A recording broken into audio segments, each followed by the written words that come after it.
Alright, just finished up packing, leaving for Virginia International Raceway, VIR.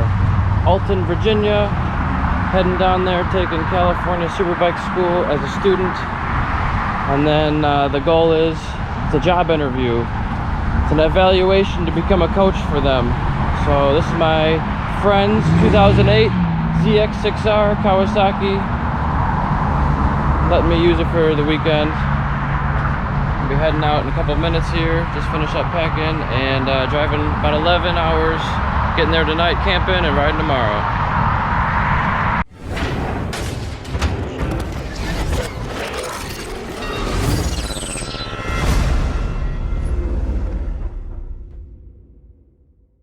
My legs are sore. Ride home's not gonna be good. Yeah. Cheers. Thanks for riding with me today. Yeah. Thanks for getting me out to ride. Yeah, I got to ride back. So. Got about 18 miles in. That should be my 100th mile this year. Really? On riding a bicycle. Yeah, I'm not far. I'm 400 above you or something. Yeah. So this is one of the lowest mileage years I've ever had. But I've been riding a lot more other stuff lately. Yeah. And I'll just say this is the EricSwahnRacing.com podcast. Number 109, I think, with Jeff O'Berry. 109 already. So getting up there, triple digits, and it's our second time talking. Yep. So we just rode bicycles for about 20 miles from, I rode from here, met you in the middle, rode back. Yeah, Rochester area. Hills, Clinton River, Macomb Orchard Trail. Yep. And that's a good ride. You gotta go uphill all the way back. Yeah, uphill, but I got a tailwind. Yeah. Hopefully, it'll probably change. Uphill both directions in the snow, right? Yeah. Yeah. So. Yeah, it was good. I've been riding every day. Trying to. Are you planning on doing some mountain bike racing? The plan, I don't know what's going on with Addison Oaks. They might have canceled it. I'm not sure. Okay. And I'm signed up to do Iceman. I'm on a waiting list. Okay. So Iceman cometh. So if anyone's selling their spot, hit your boy up. Looking to drop out maybe of that race. So yeah, that's one of the biggest races in the state. One of the biggest races for bicycles in the country. They pay out like big money for that race. Yep. Yeah, I'm not gonna do anything good. Yeah. I'm gonna do it on the fat tire. Okay. So. I didn't know you got a fat tire. Oh yeah, I got a fat tire too. What kind of bike? It's called a framed. Framed? It's framed manufacturer. Cool. Is it like 29er? 27? 20, I think they're 27s. 27? Maybe 26s actually. But, you know, big tire, so. Yeah, get over anything with that. Yeah. Cool. So, heck yeah. Yeah. Got some cool things going on, and we're just shooting the shit, having a conversation. You're going to be going to Pittsburgh next week, helping out Lambkin? Yeah, that's the plan. Anyways, hopefully work doesn't get in the way, but I don't think it will. But yeah, right now going to Pittsburgh. That's it so far, I think. I don't think I'm doing anything else with them. I did a couple at the beginning of the year. 2 rounds at the beginning of the year with them. And then they called me and needed somebody, so. Cool. Sounds like they have people all over the country that help them out? Yeah, they usually have one guy, but I think he's on vacation. Okay. So he couldn't be there.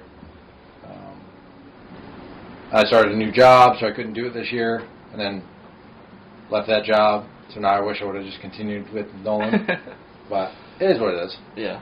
Nolan's been doing really well. He's in Stock 1000 and Superbike Cup. Superbike Cup, yep. And riding with the best guys in the country and doing pretty well. It looks like he's a top 10 guy in the Stock 1000 class, right? Yep. And his first year going, there was never the plan to be top first year.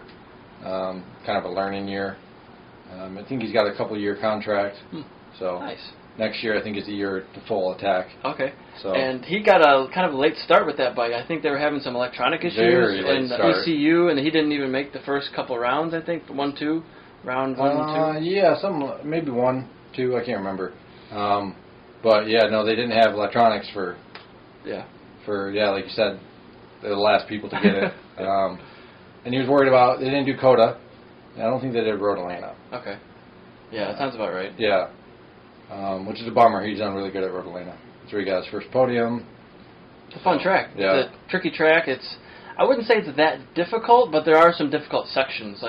It's not like a Grattan where you mess up one corner, you mess up the rest of the track. I mean, you got the S's kind of, but they're more flowing, right? There's a lot faster speeds through those. Yeah, and he was looking forward to it on the 1,000. Yeah, he'd be flying down the straightaway, maybe hitting 170, 180? 180 probably with his trap speeds. Yeah, that's wild. He's a small guy as far as weight and size. Well, he's tall, really tall now. Yeah. But he still he looks like he's light anyway. Yeah, it's weird. He's like the tallest on the grid, but he has the fastest trap speeds. So it's like... He's a lanky guy. Yeah.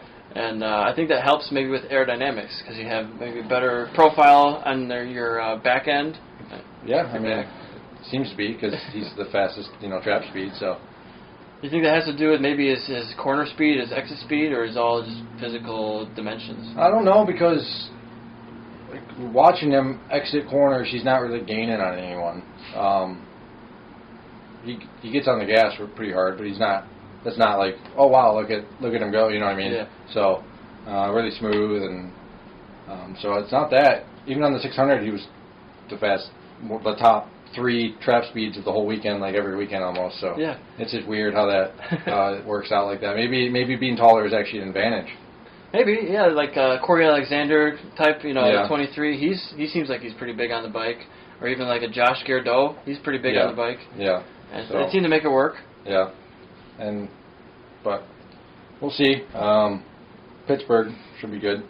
Yeah, I like the new layout that they have. Yeah. With the added track section. Sounds like they're really making it a good facility. They have the skid pad. Mm-hmm. They have the kart track, which is Yep. the United States Pro Kart Series kart track. Yep. They do all the endurance races there and stuff. Yep, they have a 4-hour endurance this weekend, actually, Mm-hmm. which Josh Herron and Josh Hayes and Petrucci and many other huge names for Moto America are going to be racing this weekend, Yep. getting some real valuable practice time in. Yep. And, I almost got a deal to go race that endurance event with another team. Some guy reached out to me. He's like, hey, what are you doing this weekend? Yeah. I'm like, I can ride. Like, I have gear. We'll travel. And then he messaged me back like 10 minutes later. I was like, somebody already confirmed. Like, sorry. Like, oh, no. But I'll be your reserve rider. Yeah. It might, yeah. Someone gets injured or something comes up, someone's in the hospital, who knows? Yeah. But they crash on Friday practice. I can't ride on Saturday. Like, I'll be there. What do you need? Yeah. Yeah. It's not that far of a drive. How far? 6 hours? It's like 4 to 6 hours, I think. Depends who's driving. Yeah. Yeah. Yeah, what vehicle you drive? Yeah. But, so you got a new bike? Another new bike? Should be getting a new bike, technically owning it in a couple of days. 08 Kawasaki ZX6R from my good buddy Amar Al-Haddad, who I met at Grattan Raceway, my first track day ever. He happened to be pitted just across from me with Al Zahoui. Okay, yeah. And they were just together. I think they were with Mo Itayam, who does Paint by Mo. He paints bikes and has a paint booth and all that. So all these guys from 11 years ago are still my friends. I'm still hanging out with them. And Amar, I offered him a cash deposit and a daily pay rate. He's like, keep your money. Just don't crash it.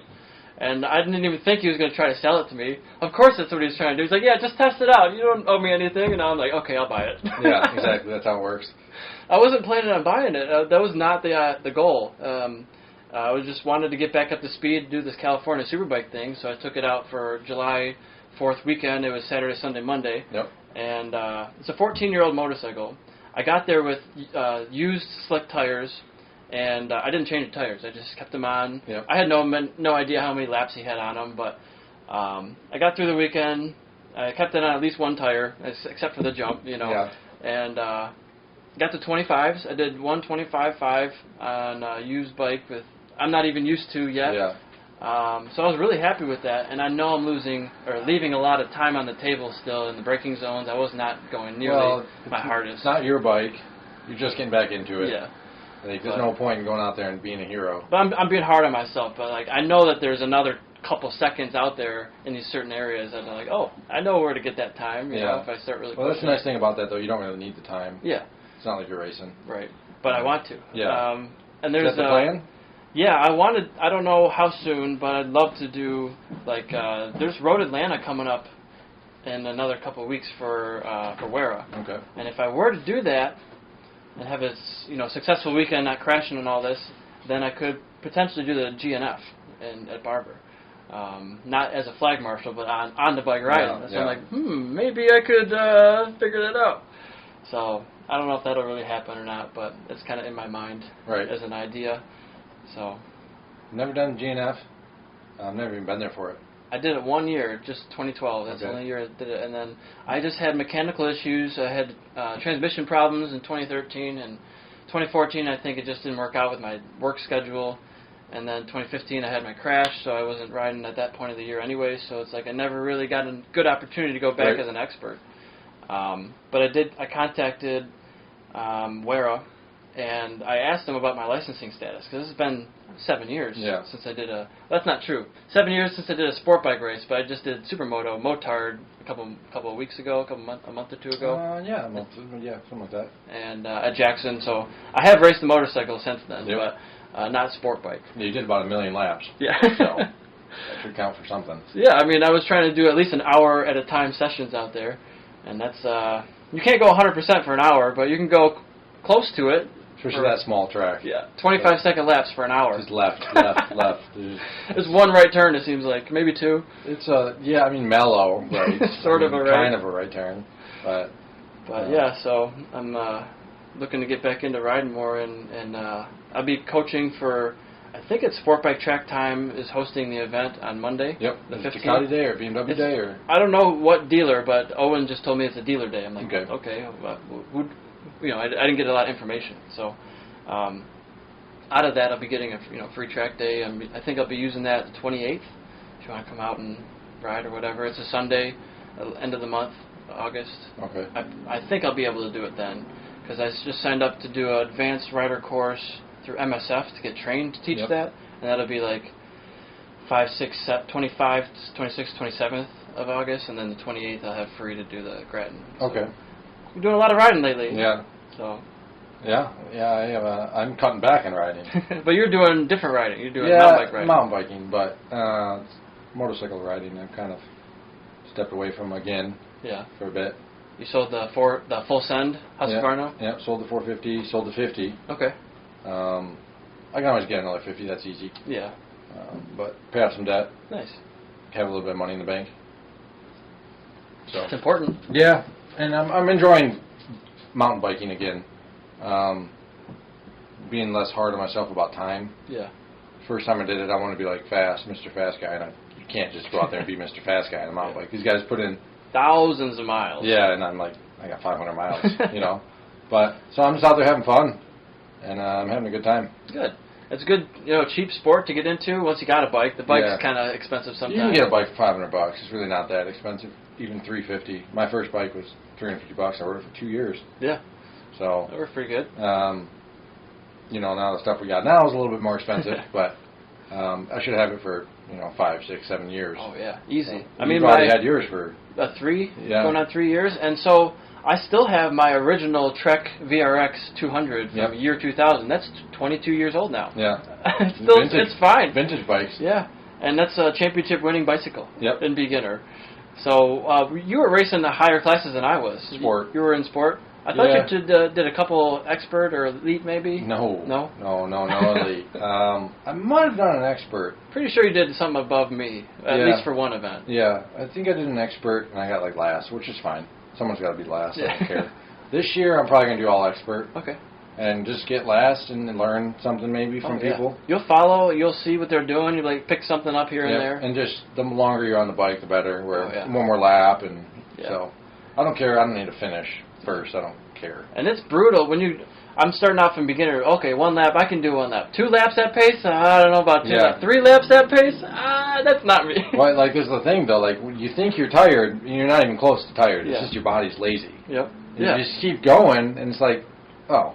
That wasn't bad. Yeah, it's like the whole David Goggins philosophy. It's like he goes, never running at all.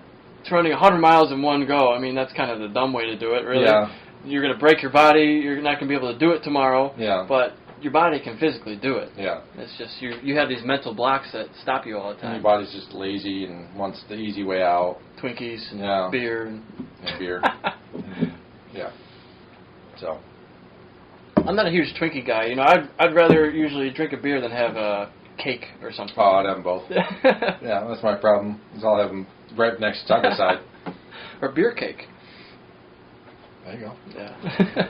But yeah, so we'll see. I'm I'm planning on getting a gravel bike too. Maybe do some gravel races. What kind of stuff do you need for that? What kind of specs on the bike would be good for gravel? I'm not sure. I mean, they make gravel like road bikes, but they're gravel bikes. Okay, just so thicker tires maybe? Thicker tires, a little bit more clearance, a little bit more give, yeah. I would say probably. But mainly the tire and wheel is a big difference. Yeah. In geometry, the bars are a little bit wider. Okay. The drop bars. Yeah. And they do a lot of big gravel races all over the country. Yeah. Like Dirty Kansas. Leadville is actually a mountain bike race, which I just started looking into. And then they do one in Michigan from one side to the other. Yeah. It's a 200-mile gravel dirt road race. Yeah. I think it would just be a fun group. You ride with 1,000 bikes, you know. Sure, yeah. So that's in the burners to be probably the next adventure for me. Yeah. Keep the mountain bike because I just enjoy going and hitting the mountain bike trail. That's the most fun for me. Yeah. But racing, maybe gravel. Cool. So I've been watching Eddie Kraft do tons of riding and tons of events and racing. It's like, I don't know what the series is, but it sounds like he's just racing on his own, and then they upload it, and then you see where you stand. There are like Strava races like that. Yeah. In the winter they do the Fat Tire Challenge. Oh yeah. Stuff like that. But like the race he just did last weekend, it was put on by Cold Stone, I think, and somebody else put it on, KLM or something. Yeah. And yeah, he won it. Damn. He won the 25-mile race. The 50-mile guys that's where all the fast guys were. That's what they said. Wow. I didn't do it. Looking back, I should have done it. I wouldn't have I would have finished towards the back probably. But that's fine. Sure. But watching him and then Matt Buck battle to come photo finish. That's cool. It was cool. And Matt's 64. Wow. So Eddie's like what, 40s, yeah, 30s? He's in the 40 class, so I think he's in the 40 class. Maybe 42 or something like that. Might be insulting him right now. I don't know. Sorry, Eddie. But he just seems like a young guy. Like he's not an old dude at all. Yeah. But he's maybe at least 10 years older than me. I'm not sure. Yeah. I mean, think about when he was riding. You know, where he was a Galera, Great Lakes Road Racing Association. Oh, before really? Ware even was at Grattan. I didn't know that existed. It was GLRRA, I think. Okay. It was Great Lakes Road Racing. So okay. It was pre-Wera, and you know, I was just I'm gonna butcher this, but I was sitting at the bar with Dan Cole the other day. Dan, and he goes by Slaw, which is hilarious. Coleslaw. Okay, that's funny. And he used to race with Eddie. He used to beat Eddie and beat up on Joe and all them guys from back in the day, and Jeff Roble and. Well, Eddie wasn't always the fastest guy. No, but it's like he was an original OG kind of guy. Yeah. And I was just at the local bar a couple miles from here, and I rode on my Supermoto, and he's like, "What kind of bike you got?" You know, just start up a conversation. I'm like, "Oh, it's Supermoto, but I got this in the garage. I'm going to Grattan next week and all this stuff." He's like, "Oh, no way," you know. Yeah. We just started talking for like 3 hours. I'm like, "This is awesome." Like, he lives like a couple miles away, and I had no idea. Yeah. And I think there's racers all over the place, but there is. You'd be funny. I'll be working at some building, and the painter would be like, "Oh yeah, I used to ride at Grattan." You're like, "Who the hell are you?" The UPS driver will say something like. It's just crazy to see how many people actually did ride. Oh, yeah. And maybe they don't do it for a career. Maybe they're not doing it at an expert level or professional, but maybe they're just track day guys and just like going out and, you know, bring their toys to the track and see what they can do. Yeah, and, you know, you never would know unless they had, like, some Alpine Star shirt on or something. Yeah. But other than that, everyone's just normal guys out there. Yeah. The career racers, they're kind of different and different. But you don't meet them at the bar, kind of thing. Not typically. I don't think Kyle Wyman's going to be at the bar. Yeah, I don't think so either. Yeah. Although I know Travis is a bartender now. Really? So he's. I saw him on Instagram. He's like got some flair with all the different bottles and all that stuff, and seems like he's. I mean, you can make like what $400 a night at a good bar being a bartender. Oh, for sure. So I'm sure that's a decent job, and you can pretty much do it anywhere you want. I mean, everybody needs workers nowadays. Yeah. So I'm sure there's openings just about everywhere. Yeah. Yeah, and these guys need side jobs too. I mean, this pro road racing in America doesn't really. It's tough. I mean, it doesn't really pay the bills. I mean, a couple people, sure. Yeah. But for the majority of the people, it's something. I know Supermoto's on a big decline, and it doesn't sound like it's going to be happening much next year. The Supermoto East Coast stuff or Great Lakes. Great Lakes. Yeah. Just the turnouts just weren't Yeah, it's tough when you promote the events, you put them on, and you show up, and you got all this stuff set up, and then you get, how many, 10 people show up? Yeah. I mean, it's good track time. You get open track for the people who do. Very good show track up. time, and for the price, I mean, $60. So. Yeah, and we were talking before, I was literally out there for 60 minutes at a time. Yeah. The reason is I'm trying to make up for lost time here, you know? And at a typical track day event, whatever organization it is, it's normally novice, intermediate, advanced, 20 minutes at a time, maybe 30 minutes, 2 sessions. Yeah. It's normally 20 minutes. And I'm like, they're not calling me off. I'm not leaving. No, like, I don't see a checker flag anywhere, so it's more of nicer passing rules. There's not a hard 6-foot passing rule, which I kind of like. It's more do it on your own, be safe. There's children out there who are maybe 9 years old. Yep. But there's also adults and elderly people who are maybe 60s. I don't know about 70, but probably 60s. Yeah. Yeah, Vince, he's old as dirt. He's out there. But he's fun to ride with. I was thinking, isn't that the guy Johnny? Isn't there a guy... on that flat track bike? Yeah. Yeah. There's a Johnny out there who's older. So it's great to see a huge demographic of people, like young, old, in the middle. Well, it's so easy to access. It's much easier than sport bikes. You got to be a certain age to ride sport bikes. I forget what it is. Is it at least 14 or 12 for some organizations? Yeah, depending on what it is. Where Supermoto will is like, send it. We can ride 50s out there, so you can have. We had a 2.5-year-old out there at one point. Like, there's not going fast or nothing, but we'd let him out and he did a couple laps. Yeah. So it's cool. It's cool to see. I really wish that it wasn't going away. I probably wouldn't have sold my bike if so, but I can always buy another one. But if it does happen, it's going to be less frequent, I think. Just a few a year, which is fine, but... Yeah, I mean, I can't make it out to every event either. Yeah, that's the problem, too. You have one every weekend. People aren't going to start going. They might have pushed a little too hard. Maybe too saturated. Yeah, maybe. But it's also... So I asked Will one time, like, how are you marketing? How are you finding new people? Are you going to, like, bike nights? Are you, like, putting out pamphlets and flyers? Like, I don't know what the right answer is. Like, I'm trying to market for my business by doing this and, just... throw everything at the wall, see what sticks, and like clean it up later, and like only do the things that stuck to the wall, right? Yeah. So I don't know. I know they just did an event with cycle gear, and they had like the Great Lakes Supermoto stuff out there, and they were actually riding the 50s in the parking lot. Yeah. So stuff like that's cool, but yeah, I don't think there's much going on. I mean, a lot of people don't know about it. Yeah, that's. I'm doing this MSF course, and I'm telling them. About all the different riding that I'm doing. Like, they asked me, they have no idea where any racetracks are. Like, is there a racetrack around here? Yep. Well, not really. I mean, there's 5 that I can think of off the top of my head in the state. Yeah. But 3 of them are, like, go-kart tracks, and 2 of them are racetracks. There's also, like, proving grounds, but those aren't really public facilities. They're more privately owned that we can't really race on the...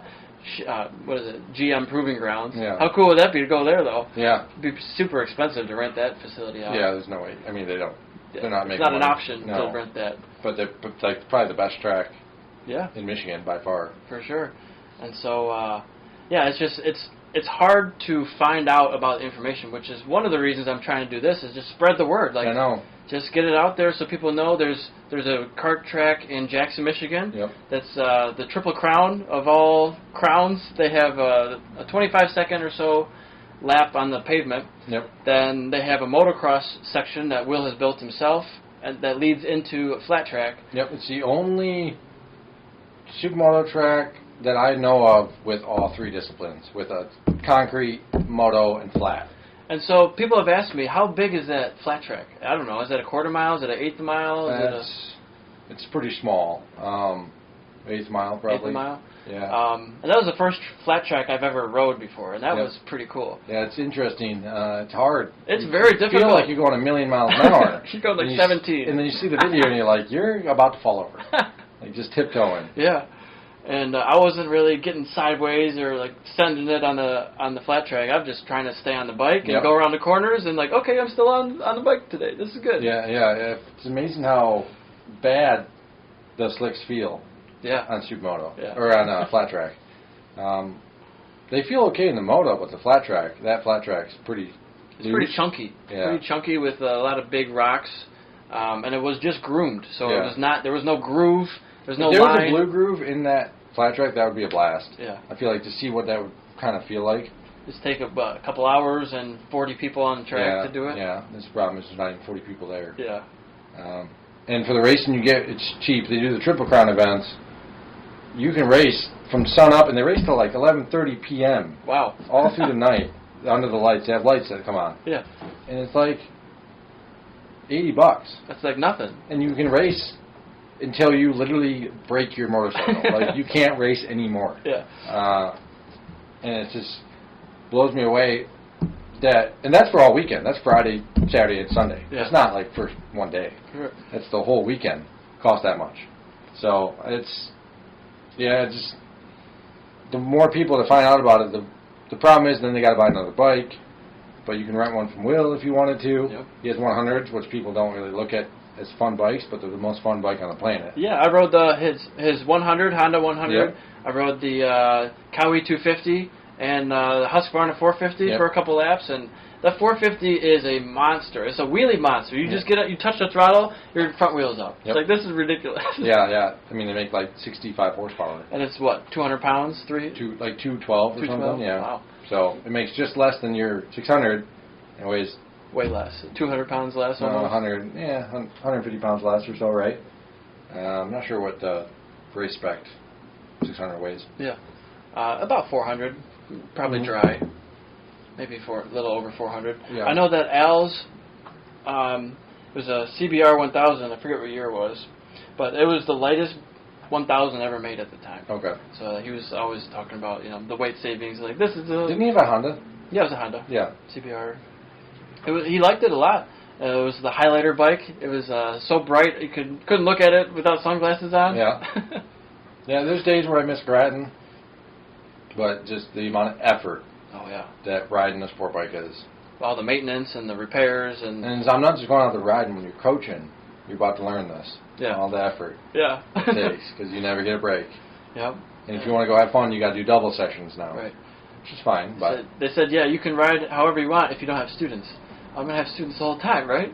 Hopefully. Yeah. That's the idea. And I'm excited to help other people get faster. And It's fun. To impart my knowledge. And that's a whole new ball of wax, though, because it's like, you want them to go faster. You can't just say, just whack the throttle open. Nope. You got to be meticulous about what you're telling them. And you're going to have to learn how to ride looking over your shoulder. Yeah. And not looking where you're going, but going 30% of your pace. And Yeah, you dip in, you know where you're going, and you got to look behind you to make sure that they're doing the same thing you're doing. You got to do it every corner. And then you got to look behind them to see if another group's coming. Yeah. Then you got to let them pass safely. And then the leapfrog is a whole new... Yeah, waving people past When and you staying to the left. So, yeah, when you... I think it's like the fourth session of the day. You can leapfrog your students. Oh, yeah. And they go... Vroom, and then you got four other dudes behind you. What do? You leave four guys, or you catch the one dude? It's like a... Like, what do you do? Somewhere in the middle, maybe? No, you got to let them go. Because, like, you can't leave your guys. Okay. Because they are looking for you for... This So- guy, you told this guy not to take off, and you did. Yeah. They usually wait for you on the straightaway, though. They're looking... You come on the straightaway, and they're just almost stopped. Like, where'd they go? But they went 150%, or they crash. Yeah. One or the other. So you'll learn that. But it's just... each student's different, too. Some are great. And some you're like, you don't belong a novice. Like, you're really good. Oh, you need to move up. But they just want to be a novice. They just maybe don't have the confidence, and then they get to the intermediate and they're like, oh, this is so much better. You're like, yeah, you don't have to waste the first half of the day doing stuff you don't need to do. Do you ever get those people who are like, you shouldn't be a novice, you should be like lower? Is there any like pre-novice people? No, just because if there's somebody that's, and usually it's just a confidence issue. And not being able to open the throttle on the straightaway. They're just scared, and they don't care to go fast. Yeah. So it's just fine. And they don't want to ride on the street because there's cars. Yeah. Makes sense. But they usually get one-on-one treatment. Yeah. If they're that much slower than the group, you don't want to hold up 5 other people. Sure. So try to make them one-on-one, and then they usually end up passing everyone when they're one-on-one, because you really start working on those things. And this thing you got to tell them, like, we are at the racetrack. Let's try. We were able to go fast here. Yeah. Let's try to go fast, and then sometimes it clicks, and they're actually really fast. Something that really changed with my thought process was when someone told me I think it was probably STT member, coach, who said, how many times did you go off the track today? Like, 0. Then you could go faster in every corner. Yep. Because you're going way slower than you actually can go. But you have this mental block saying you're going too fast, you're going too fast. But how many times did you actually leave the track? 0. So that tells you there's a lot more time to be found. Yep. Oh, okay. And I think it was K3, Chris Ameler, who's got, I think he's got a magazine out or something like that, who does sport bike stuff. And he was saying to me one time, I was in intermediate, just not using all the track, just leaving a couple feet on all the outsides of the corners and the exits of the corners, because I thought there was going to be someone flying by me going to use that space. He's like, you're in the front. You have the corner. Take the line that you want to take. And I was like, but I'm not the fastest guy. He's like, you're the fastest guy right now in this corner. And it doesn't matter. Like, it's the rider's responsibility behind you to pass. It's not your responsibility to make sure he has a safe spot to pass. It's just you don't want to be moving over in the braking zone. You want to be predictable and already on your ideal line, not changing your line 3/4 into That's why the people corner. take novice, so they learn that stuff, and they can work. If you just jump in advanced, could you imagine if there was just one group like Supermoto? There used to be. But the thing with Supermoto is the bikes are way smaller, they're way slower. We're going 100 miles an hour slower. Yeah, literally 100 miles. Like the 450s, we're getting up to like 70. Yeah. And that's fast. Yeah. And but there's like 6 dudes on the track. You know every one of them's name, and you're like, I'm going to hit this guy's front tire because it's funny. So it's totally different. Where I couldn't imagine on a sport bike. Well, before STT, there were no track days. Yeah. If you wanted to, or maybe not just STT, but those type of organizations, if you wanted to go on the track, you raced. And you did the Friday practice, and that was about all the practice you got. I couldn't imagine. You just get thrown into the fire. Like, here you go. Do you want to race? Here we go. Yeah, that's how a lot of stuff is still. There's a lot of stuff where it's like, oh, you want to do it? Well, they got Friday practice, and then you get to race. So it's like without great like Supermoto here, that's how it's going to be. If you want to ride Supermoto, you got to just go race at that point. There's no more Supermoto track days that I know of. Yeah. Or organizations that run just track days. Yeah, so, and let me tell you, those guys are fast. Yeah. The guys that actually race this stuff, holy cow. It's a different level. It's another couple steps ahead, it feels like. I do the track days, and I'm first or second fastest guy there every single time. Besides Carl, maybe, or maybe Will. Yeah, and Carl and I just battled at OMRL. Yeah. I mean, sure, he was on a 150R, and I was on my 450. That's the only reason why I won, and I'll say that every time. It doesn't bother me. But the track was super tiny. Yeah. I mean, is that Fremont? Fremont, yeah. Oh, in Ohio? Yeah, I shifted once, and I didn't even have to. Second, third gear the whole time? Yeah, and it was like third, first, second. Yeah. Like if I would have had like a different sprocket, I would have just stayed in second. Okay. It's probably like 15, 20 foot wide track there. It's pretty narrow. Yeah, and then that's the one with the big silo. They have Yep. silos there. Yep. I've seen pictures of it. I haven't been there yet. But the grip is insane. A lot of grip. I was dragging elbow on a Supermoto bike, like this close, and then like just goofing off, we could touch it, and Carl dragged it the whole time. It was cool. And then but other than that, and then you go to these races, and I'm like 12th, 15th, and I'm like way off the back, I almost get lapped, and it's like holy the speed difference. Do you think it's? I mean, you had a really good bike. It's not the bike. No, I had a plenty. The Full bike, send. Yeah, I had the same bike as everyone else. Yeah. So, and it's just like crazy to see the speed difference from track day to racers. Oh, That's kind of how it is everywhere, though. Yeah. Oh, yeah. Yeah. Like, I just went to Virginia, and I haven't been in an intermediate session in 11 years. Yep. So that was different. It's the hard. passing rule is kind of because it's in front of them, behind them. It's a circle. 360 degrees. So when you're braking on somebody, you got to get stopped before you ride on the rear tire. You get in trouble for that. I broke that. I didn't rule. think about that. The forward, backward. I was probably violating that, but that's I think less of an issue than being beside someone. Yeah. But it still could spook them. They can hear you. Usually. Yeah, it's hard to do that. It's hard to drive to try to get past somebody and not break the rule. Yeah. And I feel if I pass you on the outside, close, leaving a corner, like. The risk is really on you then, not the other person you're passing. Yeah, but I get the rule, but I broke the rule all the time. Yeah. but just not in braking zones. Yeah. And if I did, I went around the outside of them, which is hilarious to do. Yeah. It's pretty satisfying when you're going around the outside of someone at like 70% of your pace, just to like putz around them and be like cordial and nice, you know, not trying to stuff them. And it's like, are you even trying over there? Like, what's going on? That's the thing too. They're trying their hardest. Yeah. And I was there at one point where I'm trying, like, I don't know how I'm going to go faster, and people are like looking at me like I'm an idiot.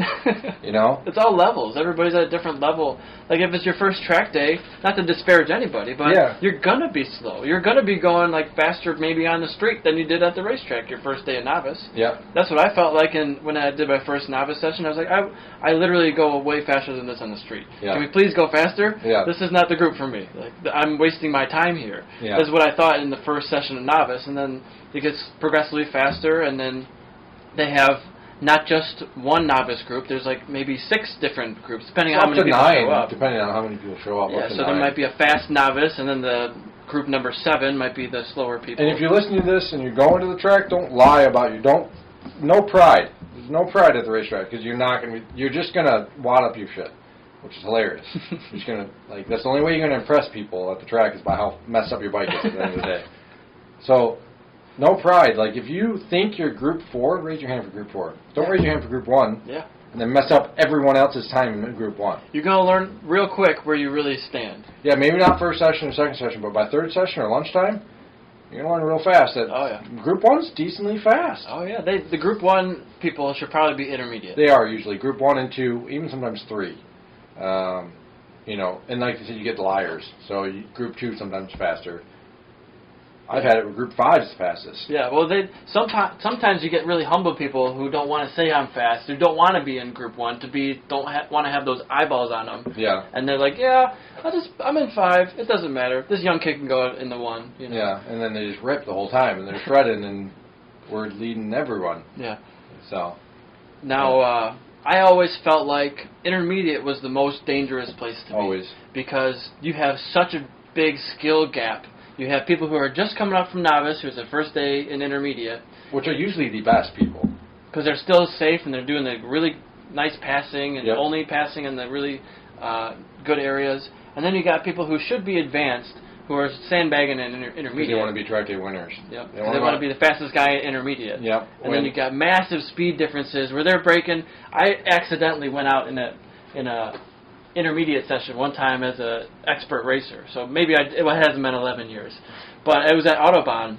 And I came into the pits. I was so pissed off. Everybody's like not braking right, braking 100, 200 feet before my braking zone. I'm like, I almost hit like 4 people because they're like, what the hell are you doing out there? That's erratic lines, like not consistent at all, moving in the braking zone. I'm like, someone's going to get hurt out here. And I heard the call for advance. I was like, oh, that makes more sense. Yeah.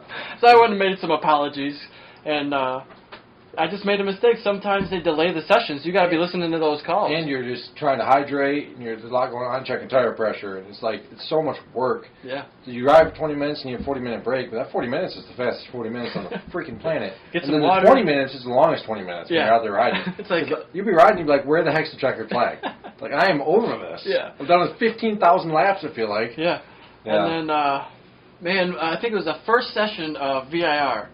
I go out there, and a couple laps in, my fuel light comes on. It's like, I poured gas into it. What the hell? Why is my fuel light coming on? So I'm like, I don't know how long it's going to last out here, but I'm going to just keep going until I see the checker flag or I run out of gas. And thankfully, I saw the checker flag before I ran out of gas. That would have been a bad look, right? Running out of gas. Backside of VIR? Yeah. Yeah, no thanks. Glad that one worked out. But, you know, I've done that before where I went out and at Nelson Ledges for a race. And sometimes you have back-to-back races. Sometimes you don't put gas in again for each race, and you're like, oh, it's probably enough. I don't measure it. I'm like, I can see it. We're good. Yeah. You know, it's a visual thing. So I went out, warm-up lap, fuel light comes on. Shit, this is not gonna work. I don't have 16 miles of racing plus a warm-up and cool-down on a empty fuel and a fuel light coming on a warm-up lap. It's not gonna happen. So I'm like, I don't know what to do. I'm just going to keep going. And it got red flagged. Ooh, you lucked out. I got so lucky, man. Nobody knew until watching this, maybe. Yeah. And I came in, and I refueled, went back out, and finish the race, you know. Yeah. And I don't remember how I finished in that one, but it's like, oh, thank You goodness. definitely wouldn't have finished. Yeah, I would not have finished the No. race. No, and then Moto America stuff, it's crazy. You fill the thing up to the brim. Oh yeah. Like there's some tracks where you don't need to, but like a lot of tracks is like how full, like as full as it gets. Yeah. Like, and we measure the fuel sometimes, and it's still like no, you need it all of it for the cool down lap, and you know what I mean. So it's like always just fill it all the way up, and that's what I did when I were track days even, because I don't really care. I'm not going for the best. Fastest lap Track possible. day. Yeah. So I just filled it all the way up. I never wanted to run out of fuel. Yeah. And then you don't have to worry about it as much. You get better at riding with a full fuel tank because the weight is up higher, you know. And some people have even gone so far as to put like baffles and sponges and those I don't know what you call them. They're like big sponges that you put in that slowly move the gas back and forth instead of sloshing around. It in your slows tank. it down a bit. Moto America, they're required to have that. Are they? Yeah. Huh. I think it's for. They say it's for like to prevent from a crash, fuel spilling it, but that didn't make any sense. No. If you break the tank. Yep. Wyatt Ferris crashed in my corner at Pittsburgh and fuel went everywhere and his bike caught right on fire. I don't know why exactly they do it, but they require it.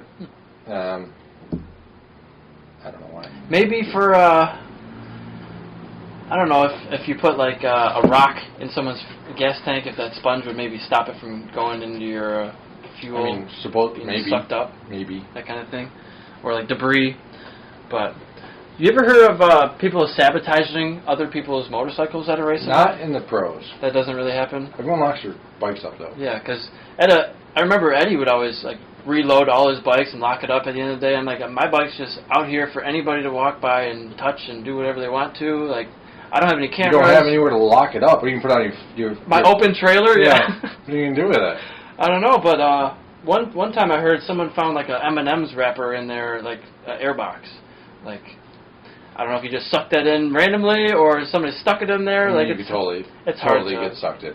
It's hard to say, but it's pretty rare. I think for the most part, the paddock's pretty nice people. I had all my sprocket bolts loose one day, and they were lock bolts, so it doesn't make any sense. Yeah. And the bike had like 11,000 miles on it, and it just came loose at 11,001 miles. You know what I mean? Like it's goofy stuff. Yeah, so it's like I've heard stuff like that. And Dave Gray was like, "Yeah, you need to lock your stuff up." And that was a race weekend too. Yeah. So it's like. Well, especially, I would assume it's going to happen more at a competitive event rather than if people do that, they deserve bad stuff. They should be coming back. I mean, it's ridiculous, especially club level stuff. Like, come on. It doesn't matter. You're not getting checks for doing this. Some people are. Very few. Contingency checks for, you know, the Naps and the Jeff Mays. Yeah. But, yeah, no, I haven't seen it. I've heard about it a few times, but nothing real concrete. Yeah. More in the moto stuff. I've heard some stuff. The motocross or the amateur motocross stuff. I've heard some pretty gnarly. So, like amateur racing, they have a claim rule. Oh, CRT, claiming rights. No. Where you can put up some amount of money and buy their bike. Double the value of the retail value of the motorcycle. Okay. So what it costs new, double it, and you get their bike. Really? No matter what. Wow. So if they put all this stuff into it and it's more than that value, then you just made out. It's to prevent people from doing that. Yeah. So that way they don't put all this money into their bike and then someone buys it. Yeah. Like what just happened at Loretta's. With Deegan's. They got someone bought their bike and it's not their bike. It's a factory Yamaha with crazy Yamaha stuff. So all kinds of stuff. Who knows what happened, but all kinds of stuff happened. Yeah. Yeah. One of the guys I just podcasted with in the episode 100s, Ryan Snooks, however you say it. He's a pro guy. He just had his TTR, I think it was 100 or 125 stolen. So, like out of a pit or out of his garage? Out of his trailer, I think.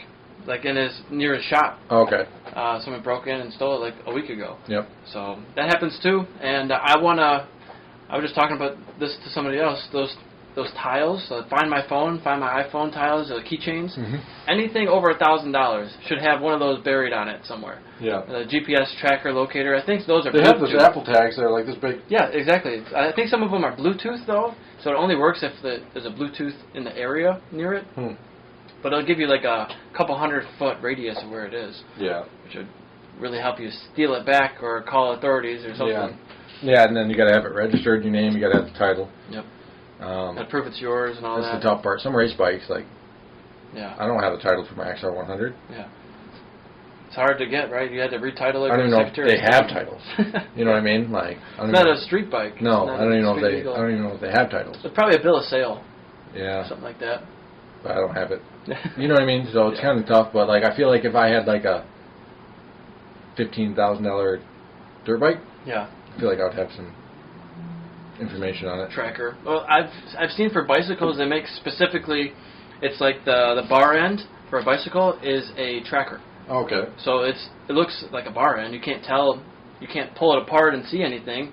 It's just inside the handlebar. And you can also put insurance on everything too. Yep. Under homeowners insurance, and I think vehicle too. I looked at that, and the deductible and the monthly cost was not worth me doing it. No. I was like, it was like $500 a year to insure my $3,000 bicycle. Yeah. I'm like, it'll pay for itself, and that's ridiculous. Like, Yeah. why is it so much money to insure a bicycle? Yeah. I don't know the exact numbers. It was a couple years ago when I looked at it, but it didn't make sense at the time. Maybe I could look again, maybe different company. Yeah, I bring all my bikes inside of my house. Oh, yeah? They don't even stay outside. No garage or anything? No, they come inside of the room. So like I'm weird about that though. Like I've always brought my bicycles inside. My dirt bike stuff, they stay out there, but a pedal bike, it's weird. It can cost $200 and I bring it inside. Yeah.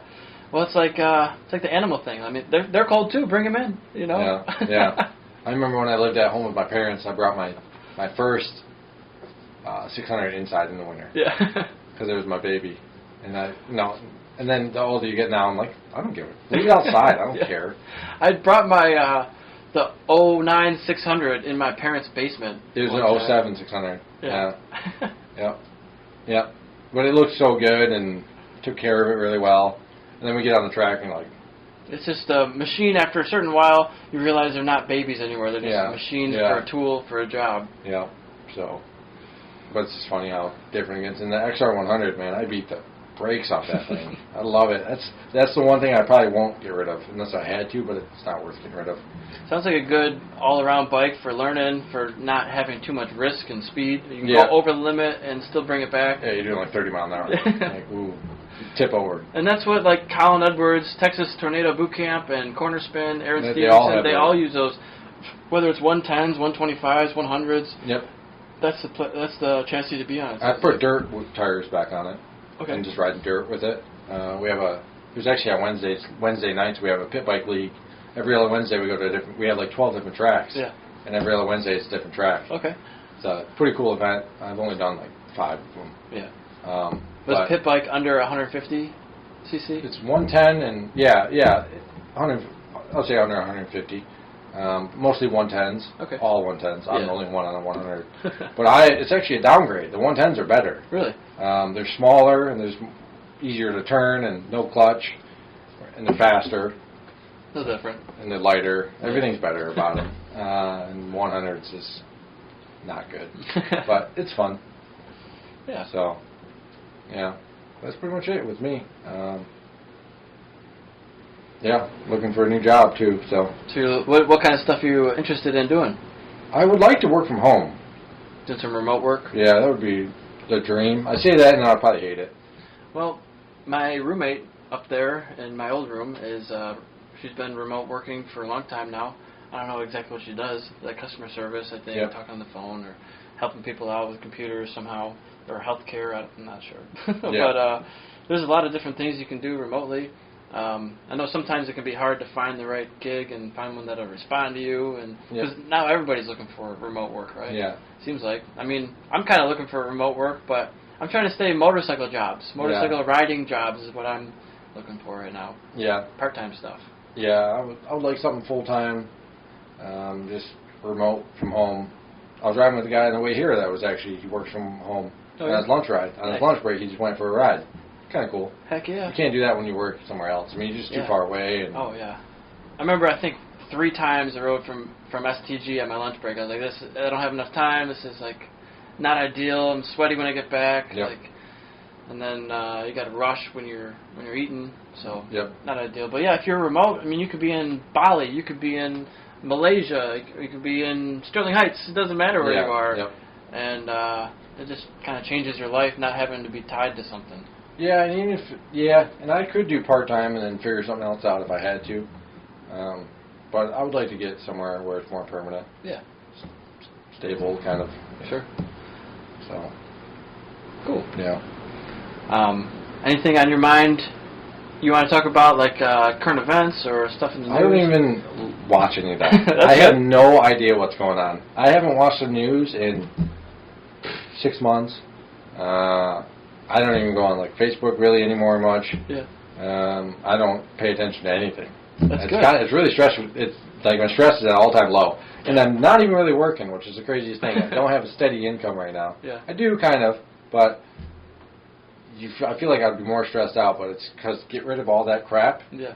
and your life is just so much better. Yeah, for sure. It's a lot of noise, I think. Yeah, I have no idea what is even going on.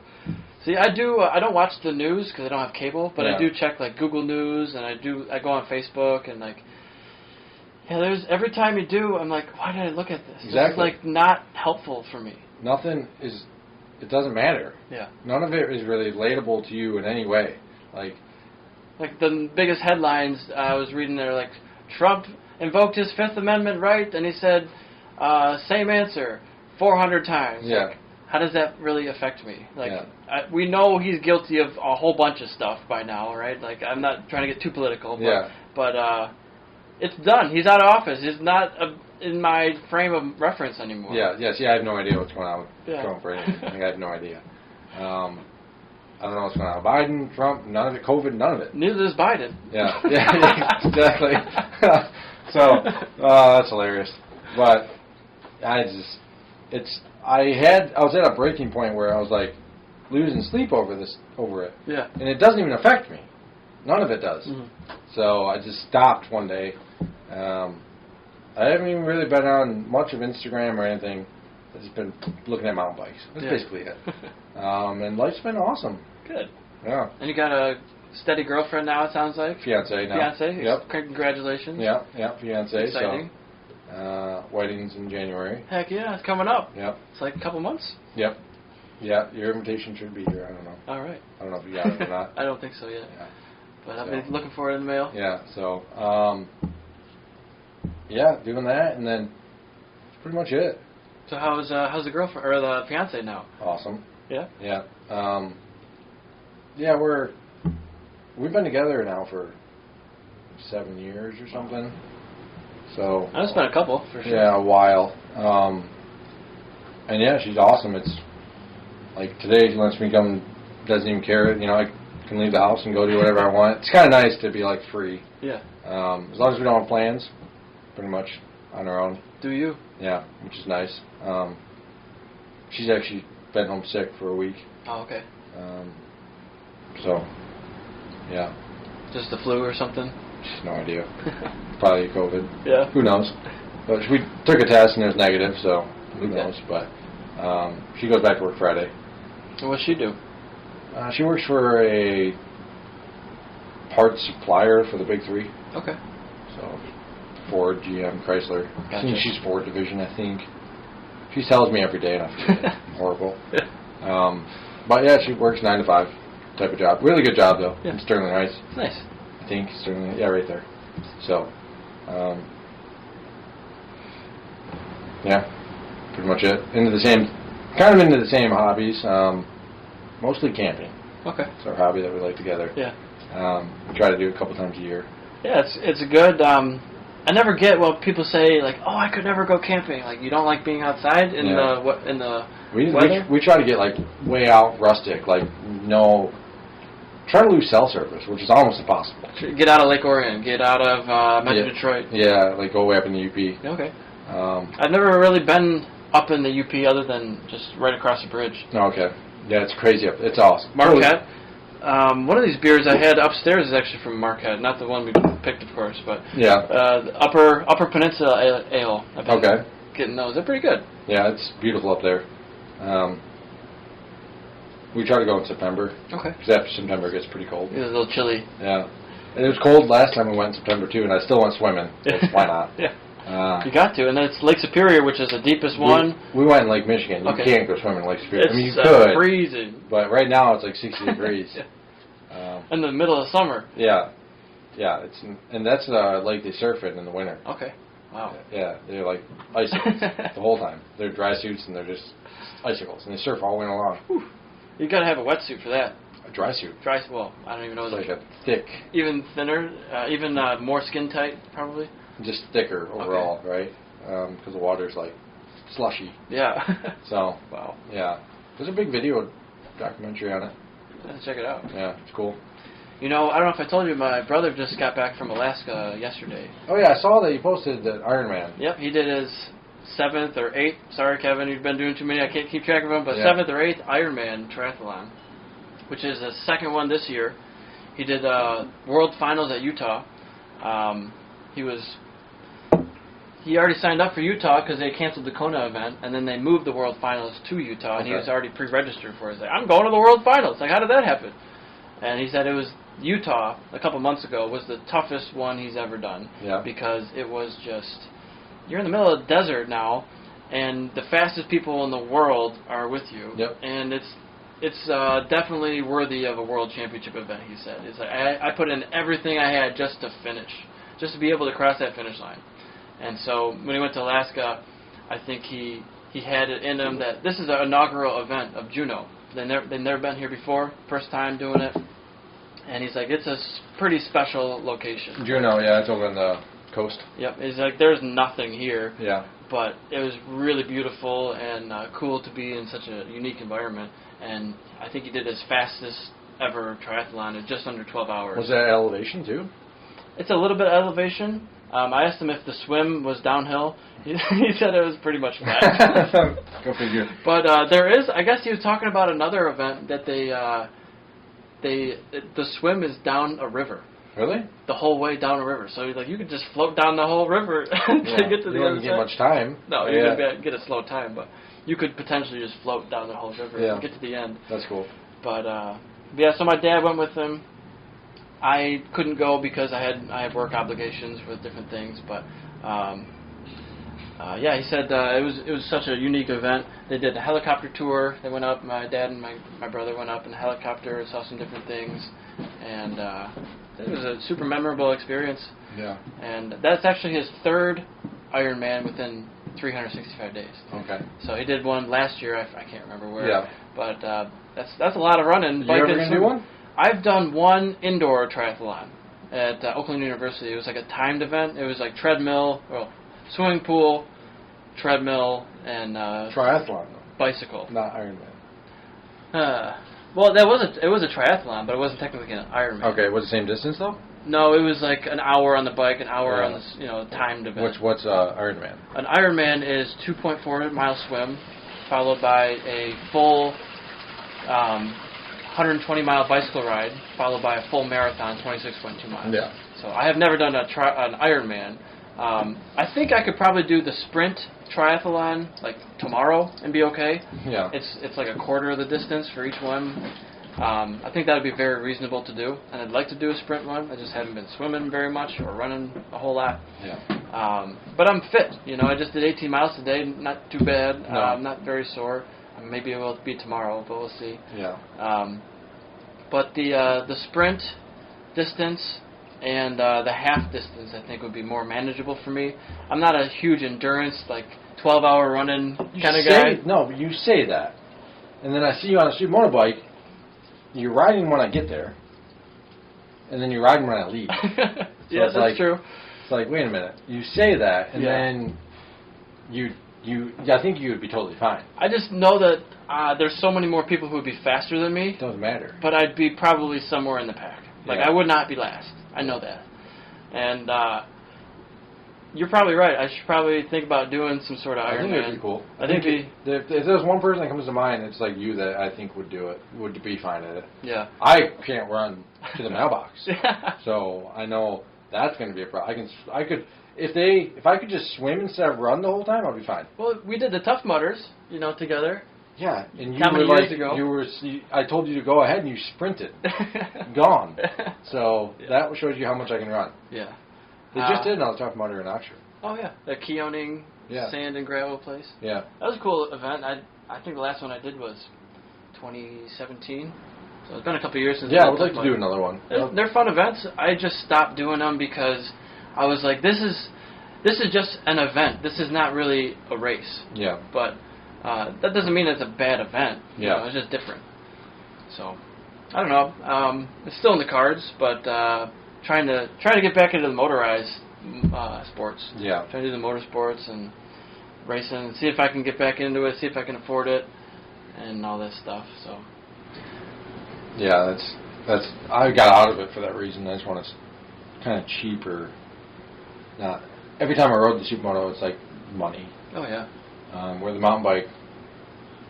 But you're also using MR12 on your 50. Husqvarna. I didn't, and in like even in my 50, I was not in the 100 though. I put water in that. I don't care. What is that, like $15 a gallon or something? I don't know. I got a buddy that would never let me pay for it. Oh really? Yeah, he would always just bring the fuel and I'd ask him what he wanted. He said, just don't worry about it. Was it Jason Hine or something? Jacob Bliss. Okay, another name. Yeah, 111 is his number. Yeah. But seems like a local guy. Yeah, he's right up the road actually. Okay. 23 mile right there. Yeah.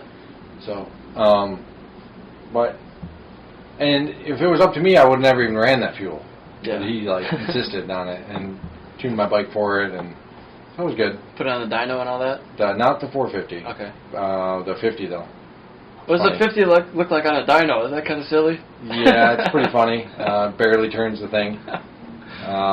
But yeah, because that rotation that's really big underneath, right? To get that power going. Yeah, I mean there's some resistance there. Yeah, yeah but it's funny. He's holding it wide open, and this is like taking forever to get like warmed up. It gets going pretty quick, the torque, and then it gets to high RPM, and he's just sitting there forever. It's like, all right, and then he shuts off.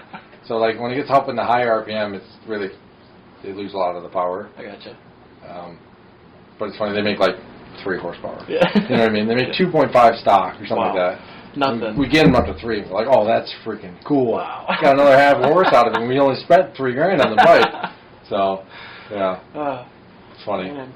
So, yeah, I was talking about this LO 206 cart with Vegas on it that my buddy's got for rent, and that's like 4 or 5 horsepower. Oh, really? Very small, but it still go like 60 miles an hour or something like that.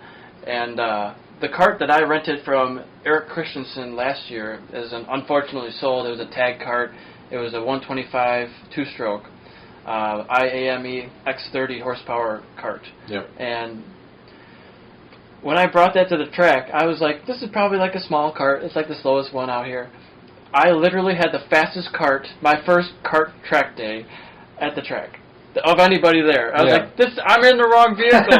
Like, how did this happen? How was it? Was it fun? It was ridiculous. I thought I knew about acceleration. I could not hold the throttle full wide open.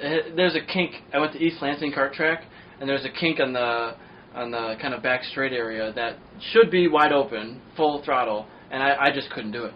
I was like, I'm scared, I'm nervous. Like it gets into like. It feels like at a certain point when it hits the power band, it goes into warp speed, and it just accelerates faster and faster and faster. Yeah. And I was sliding the tires. I don't remember exactly what lap time. I think I did like 41s there, which I guess was like 2 or 3 seconds off of the race pace. My first time there, I was like, hey, that's respectable. That was like what I did at Grattan kind of thing. Last time out. So you have no one to follow either. And yeah, there was no one to follow, and you have to pass people. And there were different sessions. There was like a kid session. There was like, adults and bigger carts and things like that. So it was kind of grouped differently. And that was interesting because they even had a starter. You had to like. Oh really? They had an external starter that you had to put in, like thread through the side of the panels on the car to get to the engine, and then you start it up and like put the starter away, and like you couldn't, like a sport bike. You don't ride to the track from your pit lane. You have a stand. The cart goes on a stand, and you push the stand all the way to the pit lane, and then you drop the cart down. And I'm one person. How do you lift a couple 100-pound go-kart that's not small by yourself? I'm like, guys, can you help me? Because I'm showing up by myself and with just my pickup truck, put it in the back of my truck. Like, I don't know how to even put the bumpers on. I've never done this before. I have no idea. Could you please at least show me what to do here? So, It's pretty simple. What they're just clips on, kind of like the Dazoo's fasteners. Okay. Similar to that, and you just clip them on, make them all tight, and there's the right order to doing each clip and all this stuff. And it was a really cool experience, and I'd like to definitely try it out again. Yeah, I've always wanted to go in a fast kart. Yeah. Like always. And these are not shifter carts. They're like one step below shifter carts. So you don't have to be messing with any clutches or any gearing. It's just one gear, like a CVT, like a scooter, and just throttle, brake, turn. That's all the controls you have. And it's very fast. And you can definitely spin the cart. Yeah. Like I spun the cart like 150 degrees one time. Almost 180, but I saved it and I didn't stall it. And also the two strokes are very finicky with their power and the carb and the choke and just changing like the fuel mapping while you're going. You even have like a flap on your radiator. Like it's super temperature specific for the engine. And so like you have to be opening and shutting the flap based on your temperature and everything like that. And like that's super granular and like specific. And I don't know if it's in the right perfect working order. And I was having a little bit of a problem bogging down the cart because I was trying to get to full throttle too fast. Yep. And when you do that, it overloads the cart and dumps too much fuel and I can't use it all.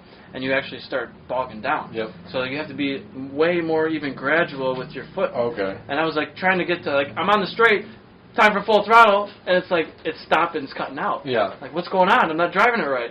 So it's a little bit of learning just how to drive it in the first place. And they don't use tire warmers. Or I didn't have tire warmers. So you got to take 2 laps of this? So you're driving on ice the first 2 laps every single time. I'm like, this is not actually safe. Like, I feel like I'm going to spin the cart the first couple laps. You just kind of putz around and go with some speed, but the first time you go to that corner, you're going to turn the wheel, and you're going to be 4 or 5 feet off of where you expected to be, based on your hot tires and all that stuff. So it was a very eye-opening experience. That's how like the kart-to-kart, the indoor series is. The race guy and like the race tires, first 2 laps. Yeah. Forget about it. You're sliding, you're pushing. Just like I rode my buddy's bike and it hurt my back. Just how bad you like a saving crashes and you're not even doing anything. Mm-hmm. Well, we got the white walls and they're just grip. Yeah. But you can't slide them. You just fall. Oh, They the don't white walls? slide. They don't slide. Mm.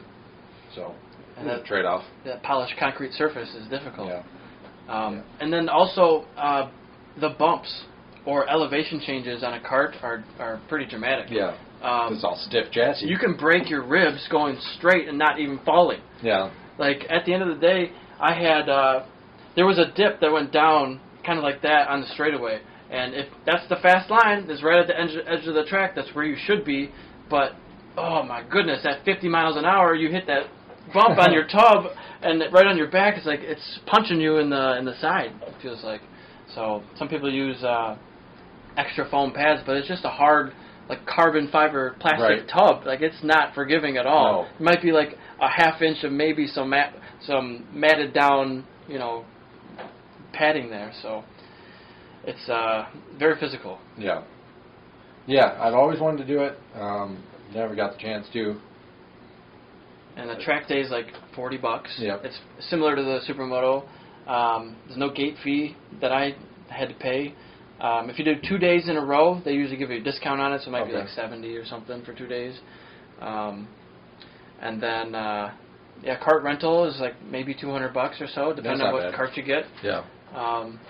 It's pretty reasonable, and that's for a brand new engine, 0 miles on it, for that LO206. So that one was a 2019, I think, so fairly new. Yep. So just trying to expand my knowledge. Yeah, racing anything kind of thing. It just improves your racecraft, and maybe later we'll go up and do that simulator. Yeah. Test it out again.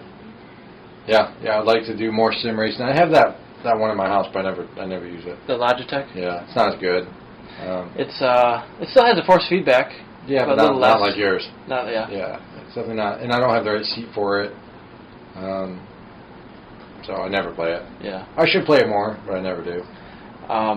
The unit I have, the Fanatic, actually has something called a torque key. It's like you put it in the back to make it give you more force feedback. Yeah. And it gives you a warning. Like, warning, there is a torque key inserted. Please be careful. because it's like that much it'll more. break your thumbs. Yeah, I hurt my hand the other day because it ripped it out of my hand, and I was trying to re-grip the wheel, and it's doing, it's going full lock to full lock, and I'm trying to grab this wheel, and it's not forgiving at all. Yeah. It's like this metal thing hitting your hand if you put it in the wrong spot. So you can get hurt on a simulator. Oh, for sure. Yeah, whether it's your feet or putting it in the springs, getting your feet stuck in the springs and all that. Yep. You gotta be careful. And then you hit a wall, and it's gonna rip it out of your hand. Yeah. It will rip the wheel out of your hand. Last time I rode that, or drove yours, I spun out like every other lap because I'm not good. And you gotta just let go of the wheel because it'll just rip it right out of your hands. Where mine doesn't do that. I mean, you can just hold it if you wanted to. It's not too bad. I mean, it's got a little bit, but I think for people who don't realize, like I cannot turn the wheel with one hand. Yeah. You have to have both wheels on the hand. And your forearms are just on fire the whole time. Like, and it's just like the wheel's just like Yeah, I was watching your live you did the other day on Instagram, and that was hilarious. You were just getting sideways and but you were putting it to those. Trying to. So that was like on 90-some%. It wasn't on 100%. Yeah. But I'm like, I'm live. I don't want to put it at 100%. Because I tried it the other day at like 96% aggressiveness and skill level. And for some reason, like I was doing fine at 92%, and then I put it up to 96, and I get it in my head, like I have to go faster. And when you have that mentality, sometimes you go faster.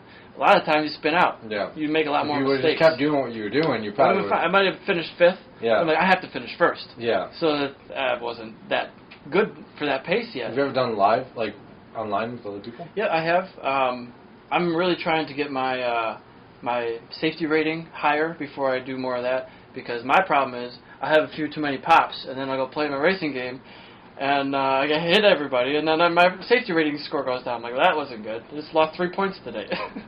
So then they don't. Like, how's that work? So you're with other people that have better... Yeah, so you're with like-minded people. So they just hit you. So yeah, if I'm with somebody who's got a safety rating of 54, it's going to be a bad day. Because they're going to hit me from behind, and it doesn't matter who hits who. If you're involved in that incident, both people get points. That's crappy. Which sometimes it's like, yeah, it sucks, but sometimes, I can see why they do that, because you had a part to play too. Yeah. Right? Like, you weren't out in front setting pace, and maybe you were going too slow in that corner, that's why he was able to hit you. let someone pass or something, yeah. So, they don't review the incidents. Like, you touch, both get a contact penalty. And, like, sometimes, I'm racing with computers, too. Sometimes the computers will hit me. I'm like, what the hell how do I get a penalty for the computer hitting me? But maybe my car was not in the right position for that corner. I should have let him have it, or I should have been ahead. It's learning moments. I'm okay with going and doing a lap. Yeah, too. For sure. Yeah, and then I got to ride all the way back home. So this will be my longest ride this year. All right. By like 20 miles. Oh, wow, double, yeah. Yeah. I've done a 30-mile ride, I think, with Eddie Kraft. He's just cruising. Yeah. Cruise control. I did 2 laps at Snokes, and then he texted me. He's like, hey, I'm doing a lap. You want to do it? I'm like, oh, God. I had 1 water bottle. I was out of water. Yeah. I was like, sure, I'll do whatever I can. Right. Then we got, like, most of the way through. I'm like, all right, dude, I got to go back. It's, like, getting dark. Yeah. He's like, yeah, that's probably a good idea. So we only did half the ride he wanted to do. I gotcha. But still 30 miles for me. Yeah, it's a good amount of riding. Yeah. He took me up some climbs. Yeah. Pretty good climbs. I remember when I was faster than Eddie on a bicycle. I'm sure that's not the case anymore. No. No, he's very fast. He's powerful. He's a guy who's super dedicated to whatever he does. Yeah. Whatever he does, he's going to do it at 100%. Yeah. And he's got a family. He's got kids, he's got a family, but he's out there, 4 or 5 days a week, if not more? At least 3, right. And on the weekends, he does bigger rides, though, so when he does get it in, he gets a lot in. Yeah. He'll do like 40 miles at a time. But it's good. I want to ride with him and faster guys, Yeah. because it only teaches you. Oh, yeah. So.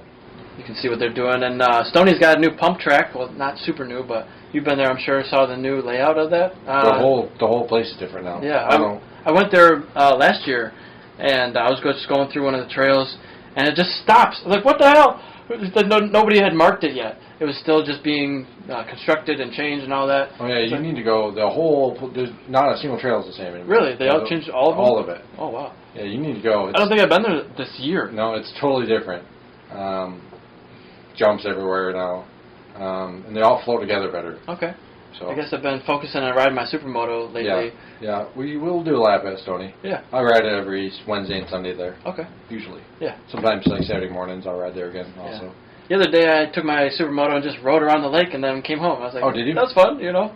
It's like, it's not performance riding, but I'm riding a motorcycle again. It feels good to ride again and just have a street bike. I keep saying it's my grocery getter. Do they charge motorcycles? Yeah, so it's the same park pass fee. And so I have like 7 stickers on my truck in all the years that I've gotten it since like 2012 or 13. Yeah, but when you went on your supermoto. So I just didn't stick that one on my windshield. I just keep that one in my wallet so I can just show them. They don't mind you doing that? Because I said, can I have like one for my bike and one for my truck? They said, just keep it in your wallet and just show us. Okay. Because I don't think it's vehicle specific. It might be. But yeah, I mean, some people have multiple vehicles. Yeah, so if it's just not stuck to the window, I can move. I don't know if that's good. technically I wish legal. I would have done that now. You can just take it off. Yeah. Just rip it off there. True. Stick it on a piece of paper or something. Yeah. So. But yeah, or you could just maybe take a picture of it. That won't because they scan it now. Yeah. Well, so Rick from STG, he gives me shit about all my stickers on it. It's like, how are they going to scan it? They're going to go to the middle or the other side of your car now to scan your park pass. Yeah, you do have them all lined up. It's funny. Mine's at the top too, and I didn't think about it. And the other day, some short lady was working to try and scan the top of my F-150. I'm like, probably should put that at the bottom. They haven't even been trying to scan it like the last year because it's so far in the middle. Like, yeah, he has them all. Like, he's a local. We get it. It's fine. That's hilarious. Yeah. Like, yeah, just keep going. That's funny. You're a regular. Yeah. So yeah, I've been. I got a comment one time on one of these podcasts saying, you only ask the guest, like, 2 questions. I'm like, it's not supposed to be an interview. Yeah. I'm not trying to do interviews. No, we're just kind of talking, seeing what flows. But their point was, this person said, you talk more than the guest did. I'm like, well, sometimes the guest doesn't talk very much. Yeah. I'm trying to fill space. Not saying that you do that at all. Yeah. But that's something I'm trying to work on, is trying to get the guest to talk more. Well, sometimes it's not. Some people think their life's boring too. Yeah. Especially if you just work a normal job. But you'd be surprised what some people do. If you just maybe give them a beer or two. Yeah. But like me, like lately, I mean, I've just been riding my mountain bike. Not a whole lot, right? I mean, I can't really say I've been doing a whole lot. And it might be a little boring for other people, but it's fine. It's fine. True. Fine for me. Yeah, it's true. I'm having a blast, and I'm getting in way better shape doing it, which is nice. Yeah, it's like free exercise. It's not free. No, but once you got the bike, there's not a whole. Not going through tires. And then it's like kit, and then like nutrition. Yeah, hydration and. Are you doing like energy chews, like Goo Energy? No, I'm not trying to do anything energy. I'll do like a protein bar or something, electrolyte water. But I need to because I'll fall asleep on the ride. Yeah. Thanks. So I'll show you some upstairs. I got a whole bunch of them. I got tons of different flavors, and I don't like the gels as much. It's just a preference. I like the chews. They're kind of harder to chew. Yeah. But the other day, I've been doing hot yoga for a couple of years now. I think I just crossed over 175 classes of 105 degrees for 90 minutes. Yeah. Kicks my ass every time, even after 3 years. I mean, you're in an oven. You know? Oh yeah, basically, yeah. You're in a sauna working out, and they have 3 fans going, but it doesn't feel like any fans are moving in there. And how do you get it that hot? They have like heaters, special heaters and things like that. I'm sure that they've installed, and they have. A couple of years ago, they said, in the wintertime, we've upgraded our windows to have less heat loss. I'm like, oh, great. It's going to be hotter now. Yeah, good.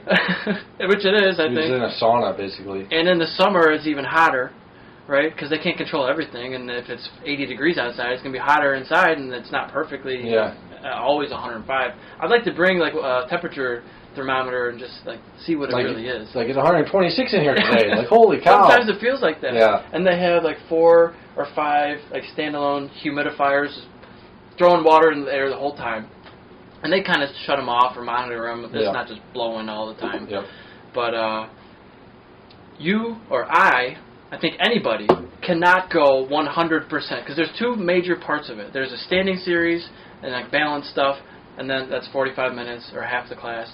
And then there's an on the ground, like laying down, stretching, doing all different sorts like spine strengthening or just touching your toes, all kinds of stuff. And I went 100% on the standing series. You're doing balancing. One of the things is you're standing on one foot and your other foot's straight out, and you're doing like a head to knee stretch, standing up, and with your head to your knee like grabbing your foot. It's like, this is difficult. And now do it the other side, and then do it twice for like a minute. And I just died at the end of the standing series, and the rest of the time I just freaking laid there for like 45 minutes. I'm like, my heart rate's 160, 70 beats per minute. I've done yoga once. I couldn't imagine doing hot yoga. It's so mental. Like people, the physical part is just one side of it. Yeah. But just being able to stay in the room for 90 minutes is hard in and of itself. Just laying there, staying in the room, I'm like, my heart rate's not going that hard. Like, it's not just the cardio, but it's like, it's so freaking hot. Like, you put a towel over your yoga mat just because if you didn't have one, you'd be slipping and sliding right off the mat. There's no way. I sweat brushing my teeth. Like, there's no way. You should come to one of them. Yeah. Just see what it's about. No, I'm all set. It would make you better at mountain biking. Oh, I'm sure it would. And so I don't need something like that I need to spend money at, though, because I'll do it once. Yeah. I'm like, this is really cool. Yeah. I need to do this every week now. You can do like a la carte one-off, like 15, 17 bucks. Yeah, like a wild card event. A la carte. You could do like one-offs. You don't have to buy a membership. Yeah. I do. It's a maybe. I do 8 a month now. Oh wow. I do twice a week, and sometimes like if I'm going to Virginia. Exactly. Yeah, that's why I don't want to freaking start doing it, because I don't For want a to start long time, having to do something twice a week. For a long time, I did it once a week, and then maybe a couple months ago, I upped it to twice a week. And since I did it all through COVID. I was always a member through there, and they shut down for a period, and I was still paying for it. So since I did that, I'm like a loyalty member. Yep. Like I got it in, so I got a discount on it. I think it might be $60 for 8 times a month, which is super good. Yeah. I think it may be $80 for a new member for 8 a month. So that's not bad. It's not terrible. No, yeah. It's pretty reasonable. And I think it's really, really beneficial for riding a motorcycle, because not only do you get injury prevention and flexibility, but you also get heat acclimation, which I just got certified as heat-wise through Sports Science Institute, I think it's called.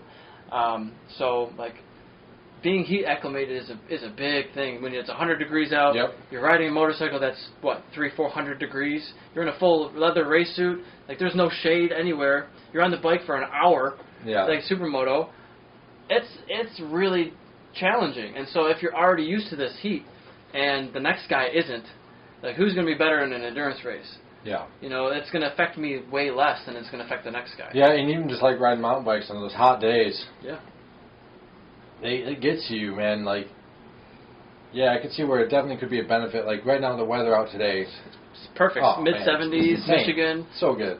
Got a little bit of a breeze. Yeah, forget about it. But, like, last week, it was freaking deathful out. Scorching. And then I was an idiot and went out on a fat tire bike. Even more work. So it's like, I'm still sore today from that freaking ride.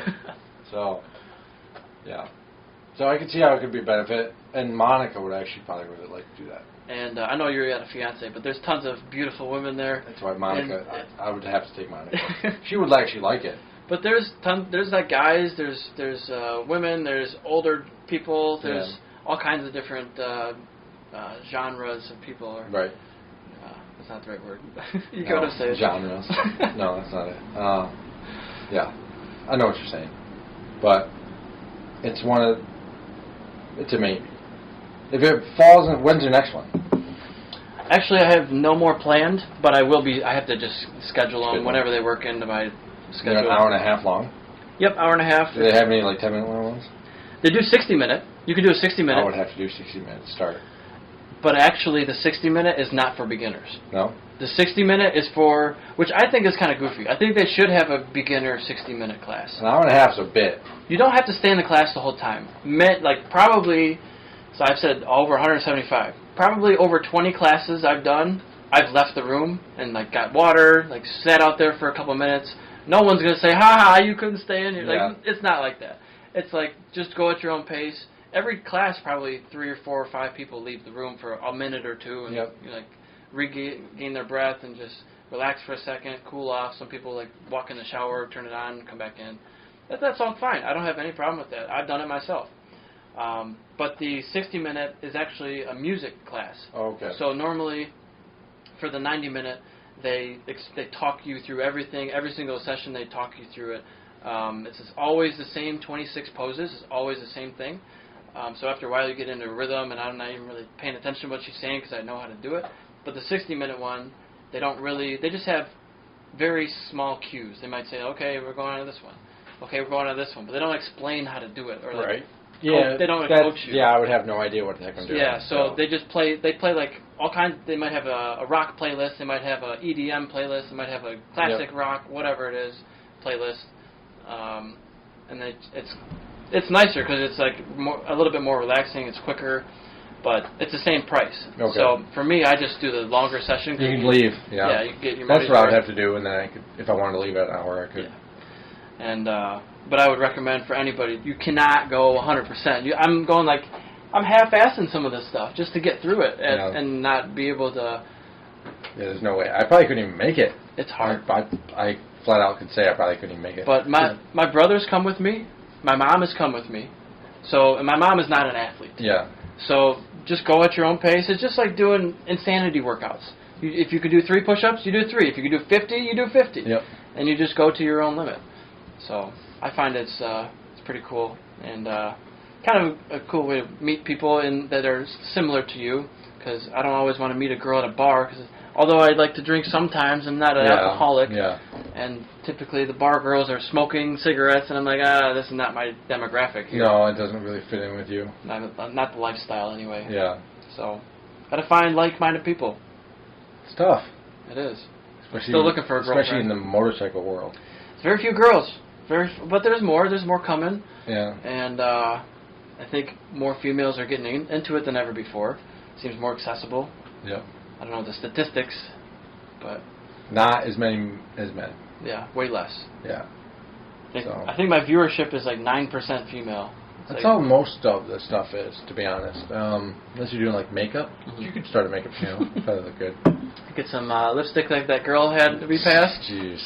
That was like a clown face. That was going ridiculous. On. That was hilarious. That probably wasn't even a girl. Okay, yeah, you're right. Probably wasn't even a girl. I'm sorry, I should not assume your gender. Yeah, that was probably a moose, for all we know. But that was funny. Like, did you see that girl? Like, yeah, I saw on the way here. Yep. It's people have different things that they think look beautiful. Right? Everybody's different, and I don't know what different cultures, different backgrounds, different everything. But yeah. Well, I think that's it. I think we'll wrap it up on that. I'm going to try to hit 3 more minutes. Oh, you want to get an hour and a half? Hour and a half. What else you got? Spitballing here. I don't even know. So you like my my nice microphone that looks like it's all hooked up? Isn't that this one? Yeah. I was looking at that. So yeah, this is what I was talking about. I just got this new cord for it. I got an XLR cord, which is just a mic cable, and then I got the next part, which goes into your 1/8" mono, and the little adapter, because they're both male to male. Yeah. I didn't get the right one. And then you plug this into your laptop, and it thinks it's a speaker. So why don't you ask the people on the YouTubes? So people on the YouTubes, I know what I need, but what I need is just, it's an audio interface. Oh, you do know what you need. Yeah. I used to have one, but I sold it. So I was trying to do it the cheap way and see if this would work. It doesn't. I don't think it will. I just need to spend a little bit more money on And it. so, will this one be a whole lot better than that one? I don't know about a whole... I mean, this was like a $400 mic. This was like $100. Yeah. So I assume it'll be better quality, and I have different audio patterns I can do also. That one won't die either. Correct. But right now, it's got no power. Yeah. So it needs to be like powered with an interface. I think is a real problem. But yeah, I mean, I was talking about this mic on the very first episode with my parents, and I still haven't even used it. You've had it that whole time? I've had it since college. I used to do audio recording. I almost got certified as an audio engineer. You know they sell that stuff online, right? Yeah. That thing that plugs in? So I used to have one. And I had sold it because I wasn't doing music recording anymore. And that interface that I have is probably like $500-$600. They're not cheap. So I was like, I'm trying to shortcut it here and do it the easy way, but I don't think it's going to work that way. And what do you plug it into? The interface. You would plug it into an audio interface. Like the one I had two guitar, like 1/4-inch mono, two guitar or keyboard inputs. It had two XLR, which are mic inputs, and it had two outputs for like studio monitor speakers. So that was really nice to have, but they're expensive. I'm sure they've come down in price now because that was in college. That was like 2010. Right. So I might not know. I don't know this answer. So is it better to do longer podcasts? I don't know. I think it brings out more conversation. Yeah. Like if we talk for 20 minutes or we talk for an hour and a half, you're going to get deeper. What's the longest one you've done? I think maybe Mark Miracle. You know him? He's a chaplain. Yeah. At a lot of the races. I've known him for a decade, so we went like 2.5 hours. Okay. Over, I think, 2.5 hours. I watched some Joe Rogan. There's one that he does like 5-hour podcast. Yeah, it's you get into the weeds. Yeah. You talk about everything. Yeah. Talk about like stuff you didn't even plan on talking about. No. And like we're not talking about anything bad here. Like we're not gonna. I hope I'm not gonna get canceled one day. But no, I don't. Well, we didn't make fun of that girl or whatever. Who cares? Yeah, but she doesn't know who we are. Hopefully. We didn't mention anybody's name. Yeah. So, but I was just curious. Maybe if there's like you want to go for an hour and a half no matter what. That's kind of the goal. No, I try to hit at least an hour. Yeah. But if it's someone we're friends, you know, it's easy to talk. Yeah. Sometimes I find like if it's on Zoom and the guest is not very talkative, it's just like I'm trying to pull shit out of them. It's like would you please answer a question with more than one word? Yeah. Like sometimes I don't want to say anybody's name, but I'd be setting somebody up for like a 15-minute answer, and like they could go forever on this question, and they're like, "Yep." I'm like, "Do you even want to do this? Like, why am I doing this?" Like, yeah.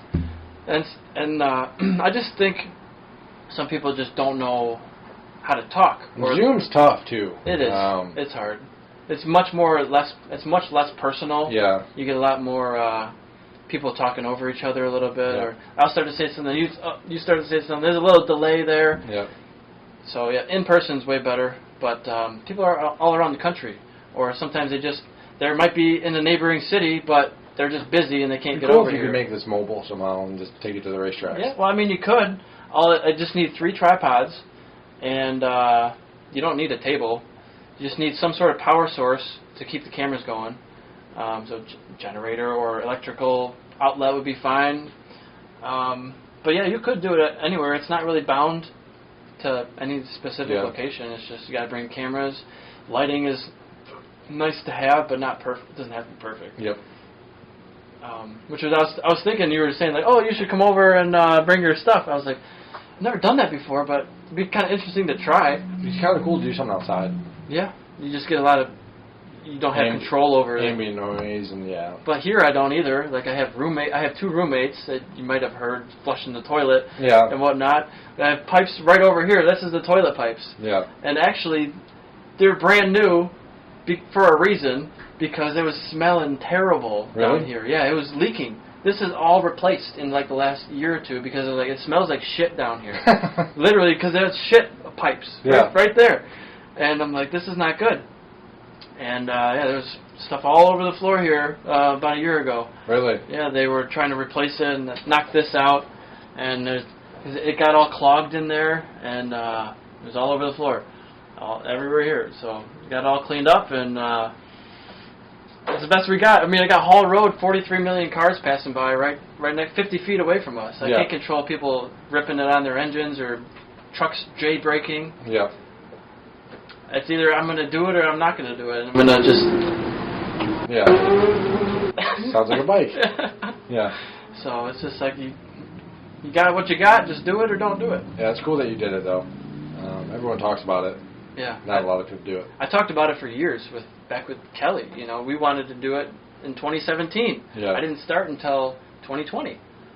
So I've been and even then I was thinking about it. Just how do I even navigate this subject? That's the hardest part. It's like, how do you even do it? How do you even start? I don't even have any idea how to edit this stuff. I don't even have a camera. I don't have a table. I've always wanted to start a YouTube channel, but I have no idea. Just start. I know, that's what people say. I've always said, especially for racing, start before you're ready. With whatever you want to do, just figure out how to take the first step and just walk down that path. Whether you want to be a video designer, you want to be a video editor, buy a camera. What's the thing you can do today maybe that costs you no money? Maybe read an article about it. Yeah. Ask a friend about it. Go to your local camera store and just look at the models. I just want to do I don't know even what the heck to do on YouTube, but something. Yeah. Make videos. I mean, I'm starting to make money from the podcast. It might be pennies here and there, but I think I have 28,000 views on YouTube. Yeah. It's not nothing. No. Not crazy to think about. I think I just talked about this in the last episode, but I'll say it again. It's relevant. I was walking down Royal Oak a couple months ago, and I saw someone, two younger kids, kind of pointing at my truck. I was walking back to my truck from a restaurant or something, and they're like, "Oh wow, look, that's Eric Swahn." I heard them say that, and I walked past. They didn't really recognize me, but they saw me get in the truck. Like, "Oh my God, that was actually Eric Swahn!" Like, holy shit! I'm like, are they making fun of me? Yeah. Or is it? Do they actually recognize the logo on my truck? And I think they actually recognize the logo. Like, what is there to make fun of by seeing the truck? Nothing really.